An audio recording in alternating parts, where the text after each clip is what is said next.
제12장.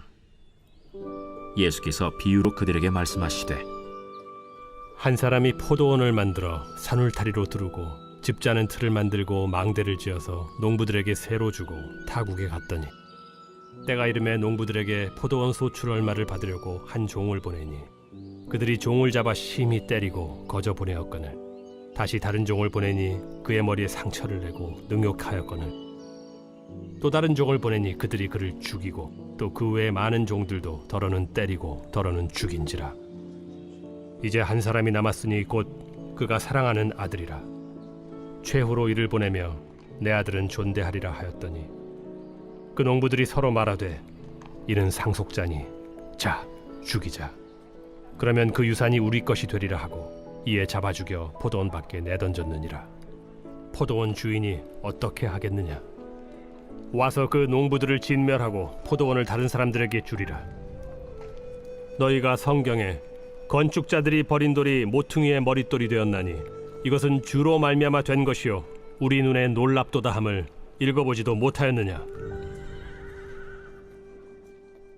그들이 예수의 이 비유가 자기들을 가리켜 말씀하심인 줄 알고 잡고자 하되 무리를 두려워하여 예수를 두고 가니라. 그들이 예수의 말씀을 책잡으려 하여 바리새인과 헤롯 당 중에서 사람을 보내매 와서 이르되, 선생님이여, 우리가 아노니 당신은 참되시고 아무도 꺼리는 일이 없으시니 이는 사람을 외모로 보지 않고 오직 진리로서 하나님의 도를 가르치심이니이다. 가이사에게 세금을 바치는 것이 옳으니까 옳지 아니하니까 우리가 바치리까 말리까. 한데 예수께서 그 외식함을 아시고 어찌하여 나를 시험하느냐? 데나리온 하나를 가져다가 내게 보이라. 이 형상과 이 글이 누구의 것이냐? 가이사의 것이니이다. 가이사의 것은 가이사에게, 하나님의 것은 하나님께 바치라. 하시니 그들이 예수께 대하여 매우 놀랍게 여기더라. 부활이 없다 하는 사두개인들이 예수께 와서 물어 이르되, 선생님이여, 모세가 우리에게 써주기를 어떤 사람의 형이 자식이 없이 아내를 두고 죽으면 그 동생이 그 아내를 취하여 형을 위하여 상속자를 세울지니라 하였나이다. 칠형제가 있었는데 마지가 아내를 취하였다가 상속자가 없이 죽고, 둘째도 그 여자를 취하였다가 상속자가 없이 죽고, 셋째도 그렇게 하여 일곱이 다 상속자가 없었고 최후의 여자도 죽었나이다. 일곱 사람이 다 그를 아내로 취하였으니 부활 때 곧 그들이 살아날 때 그 중에 누구의 아내가 되리까? 너희가 성경도 하나님의 능력도 알지 못함으로 오해함이 아니냐? 사람이 죽은 자 가운데서 살아날 때에는 장가도 아니가고 시집도 아니가고 하늘에 있는 천사들과 같으니라. 죽은 자가 살아난다는 것을 말할진대 너희가 모세의 책 중 가시나무 떨기에 관한 글에 하나님께서 모세에게 이르시되, 나는 아브라함의 하나님이요 이삭의 하나님이요 야곱의 하나님이로라 하신 말씀을 읽어보지 못하였느냐? 하나님은 죽은 자의 하나님이 아니요 산 자의 하나님이시라. 너희가 크게 오해하였도다. 서기관 중 한 사람이 그들이 변론하는 것을 듣고 예수께서 잘 대답하신 줄을 알고 나와 묻되, 모든 계명 중에 첫째가 무엇이니이까? 첫째는 이것이니, 이스라엘아 들으라. 주 곧 우리 하나님은 유일한 주시라. 내 마음을 다하고 목숨을 다하고 뜻을 다하고 힘을 다하여 주 너희 하나님을 사랑하라 하신 것이요. 둘째는 이것이니, 내 이웃을 네 자신과 같이 사랑하라 하신 것이라. 이보다 더 큰 계명이 없느니라. 선생님이여, 옳소이다. 하나님은 한 분이시요 그 외에 다른 이가 없다 하신 말씀이 참이니이다. 또 마음을 다하고 지혜를 다하고 힘을 다하여 하나님을 사랑하는 것과 또 이웃을 자기 자신과 같이 사랑하는 것이 전체로 드리는 모든 번제물과 기타 제물보다 나으니이다. 예수께서 그가 지혜 있게 대답함을 보시고 네가 하나님의 나라에서 멀지 않도다 하시니 그 후에 감히 묻는 자가 없더라. 예수께서 성전에서 가르치실세 어찌하여 서기관들이 그리스도를 다윗의 자손이라 하느냐? 다윗이 성령에 감동되어 친히 말하되, 내 주께 이르시되 내가 네 원수를 네 발 아래 둘 때까지 내 우편에 앉았으라 하셨도다 하였느니라. 다윗이 그리스도를 주라 하였은즉 어찌 그의 자손이 되겠느냐? 하시니 많은 사람들이 즐겁게 듣더라. 긴 옷을 입고 다니는 것과 시장에서 문안받는 것과 회당의 높은 자리와 잔치의 윗자리를 원하는 서기관들을 삼가라. 그들은 과부의 가산을 삼키며 외식으로 길게 기도하는 자니 그 받는 판결이 더욱 중하리라. 예수께서 헌금함을 대하여 앉으사 무리가 어떻게 헌금함에 돈 넣는가를 보실세. 여러 부자는 많이 넣는데 한 가난한 과부는 와서 2렙돈 곧 한 고드란트를 넣는지라. 예수께서 제자들을 불러다가 이르시되 내가 진실로 너희에게 이르노니 이 가난한 과부는 헌금함에 넣는 모든 사람보다 많이 넣었도다. 그들은 다 그 풍족한 중에서 넣었거니와 이 과부는 그 가난한 중에서 자기의 모든 소유 곧 생활비 전부를 넣었느니라.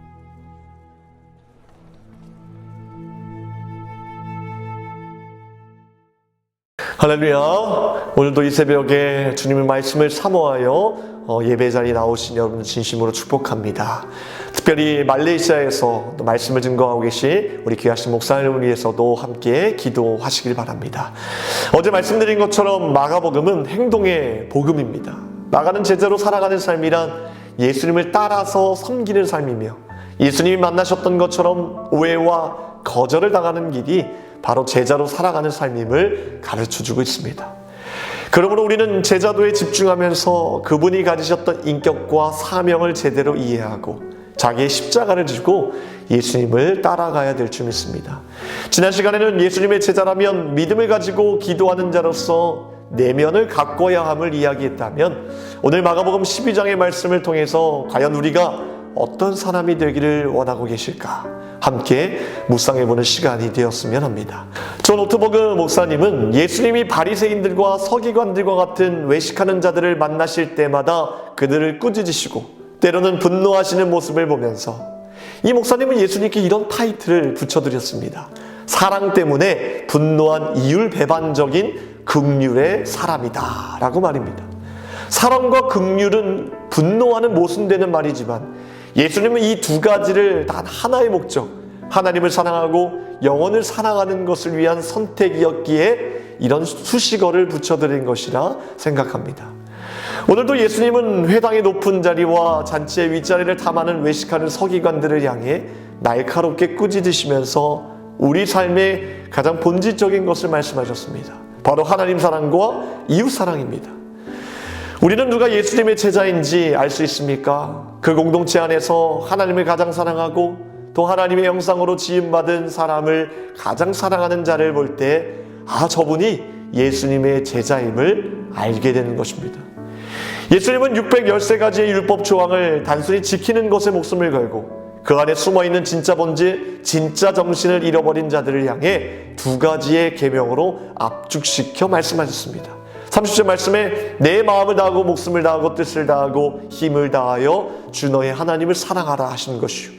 또 이어서 31절 말씀에 둘째는 이것이니 내 이웃을 내 자신과 같이 사랑하라 하신 것이라 이보다 더 큰 계명이 없느니라. 다시 말해 율법을 단순히 지키는 것이 중요한 것이 아니라 율법의 정신인 사랑이 중요하다는 것입니다. 한 인간의 가치가 이 세상 그 무엇보다 중요하며 예수님께서 말씀하셨듯이 모든 율법의 강령은 사랑이며 사랑이란 하나님이 부여하신 인생의 가치를 보고 존중한다는 의미인 것입니다. 여러분들의 삶의 초점은 지금 어디에 맞춰져 계십니까? 무슨 일을 하더라도 누구를 만나더라도 심지어 어떤 상황이 닥쳐오더라도 여러분들은 그 안에서도 한 가지 일, 즉 하나님 사랑과 이웃 사랑을 위한 분명한 초점과 태도로 나아가고 계십니까? 그런 삶에 맞춰져 있습니까? 이런 생각을 해보았습니다. 지금까지 내가 원하는 것들은 다 사라지고 정말 단 하나의 것, 사랑을 붙잡게 된다면 그리고 그것이 내 삶의 유일한 목표로 굳어진다면 오늘 하루의 삶을 과연 어떻게 달라질까 하는 생각이었습니다. 생각만 했는데도 하루의 삶이 무겁게 느껴지지 않습니다. 뭔가를 해내야 되고 모든 부담을 떨쳐내야 하며 성공해야 한다는 것이 아니라 단지 하나님을 사랑하는 일에 단지 그 사랑으로 내게 맡겨주신 영혼을 사랑하는 일에 내 관심과 시간과 몸과 마음을 쏟게 된다는 생각만으로도 제 영혼이 평안을 얻게 되었습니다. 그런데 문제는 그런 일이 자주 일어나지 않는다는 것입니다. 생각만 할 뿐, 소망만 할 뿐, 정말 이 말씀이 말하는 삶으로 내 자신의 전부를 던지지 못해 우리는 언제나 충만하게 누리지 못하는 것 같다는 생각도 들었습니다. 사랑하는 성도 여러분, 지금 내 자신을 구속하고 있는 세상의 온갖 잡다한 것으로부터 벗어나 참된 자유가 있는 사랑의 구속 안으로 들어가기를 축복합니다. 파피용이란 영화를 아시죠? 한 번쯤은 들어보셨을 텐데 주인공이 수차례 탈출을 시도한 끝에 악마의 섬에서 뛰어내려 탈출에 성공을 하게 됩니다. 이때 그곳에 남아있던 친구가 이렇게 말합니다. 네가 아무리 탈출에 성공해도 내 마음의 감옥에서 벗어나지 않는 한 너는 여전히 감옥 속에 갇혀 있는 것이다 라고 말입니다. 여러분, 이 영화는 실화이죠. 프랑스 앙리 샤르에르라는 사람의 이야기인데요, 그가 왜 목숨을 걸고 감옥에서 탈출했는지, 이 영화에서는 그 이유가 나타나 있지 않지만 그가 쓴 빵꼬라는 책에 기록되어 있습니다. 그 이유는 자신의 인생을 망친 검사에게 복수하기 위해서 탈출을 시도했던 것입니다. 자신을 살인자로 몰고 거짓 증인을 세워서 감옥에서 평생을 지내게 했던 그 검사를 죽이기 위해 탈출을 한 것입니다.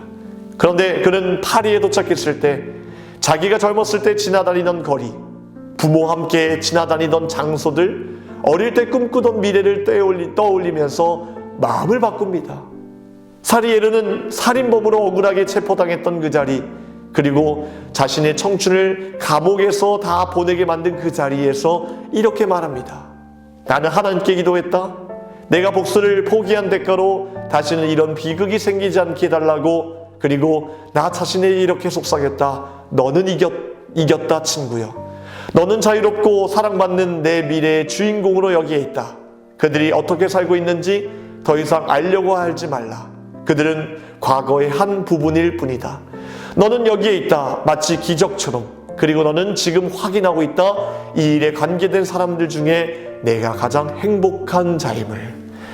그는 그 자리에서 복수와 증오로부터 자유함을 얻었습니다. 37년 동안 스스로를 가두고 있던 자기라는 감옥으로부터 자유함을 얻었습니다. 사랑하는 성도 여러분, 하나님께서 여러분들을 향해 열어두신 더 나은 길이 있습니다. 하나님께서 열어두신 삶은 복수와 증오와 미움과 자기 파괴가 아니라 당신의 말씀으로 하나님을 더 사랑하고 또 자신을 더 사랑하고 그 사랑으로 내 주변 사람들을 사랑하는 길에 여러분들이 서 있기를 원하고 계십니다. 사랑하는 성도 여러분, 여러분들 자신을 자기 감정에 가두지 마시길 바랍니다. 불안 속으로 내몰지 마시기 바랍니다. 욕심 속으로 여러분들을 가두지 마시기 바랍니다. 자유하십시오. 그분의 사랑으로 충만하십시오. 하나님의 말씀은, 하나님의 진리의 말씀은 우리를 자유케 할 줄 믿습니다. 기도하겠습니다. 토요일 새벽에 함께 기도할 공동기도 제목은 물질의 회복을 위해 기도하겠습니다. 특별히 성도들의 생업과 사업을 지켜달라고 기도하시고 물질로 어려움 당하지 않도록 모든 필요한 자원들을 허락해달라고 기도하시겠습니다. 선교하는 복된 가정으로 주님께서 허락해달라고 기도하시고 또 수험생들을 위해서 함께 기도하는 귀한 새벽 시간 되기를 주님의 이름으로 축복합니다. 기도하겠습니다. 하나님 감사합니다. 주님께서 허락하신 말씀의 본질, 하나님을 사랑하고 이웃을 사랑하기 원합니다. 우리 안에 참된 자유를 허락해 주셨을 때 하나님, 우리가 더욱더 하나님을 사랑하고 나를 통해 주변 이웃들을 사랑하라고 우리에게 주신 자유인 줄 믿사오니 우리가 그 자유 안에서 날마다 주님을 사랑할 수 있도록 도와주시고 참된 평안을 누릴 수 있도록 도와주시옵소서. 우리 사랑하는 성도들 물질로 어려움 당하지 않도록 주님께 채워주시고 하나님께서 생업과 사업을 지켜주시고 회복케 하여 주시옵소서. 우리 수험생들 끝까지 책임져 주셔서 좋은 성적으로 하나님께 영광 돌릴 수 있도록 도와주시옵소서. 말레이시아 하나님 말씀 사역을 위하여 출타 중에 계신 귀하신 목사님 주님께서 책임져 주시고 말씀의 능력을 지갑절 도와주시며 건강을 책임져 주시옵소서. 이 새벽에 기도하는 제목들마다 주님께서 응답하여 주실 것을 믿고 감사드리며 우리를 원하신 예수 그리스도의 이름으로 기도하옵나이다. 아멘.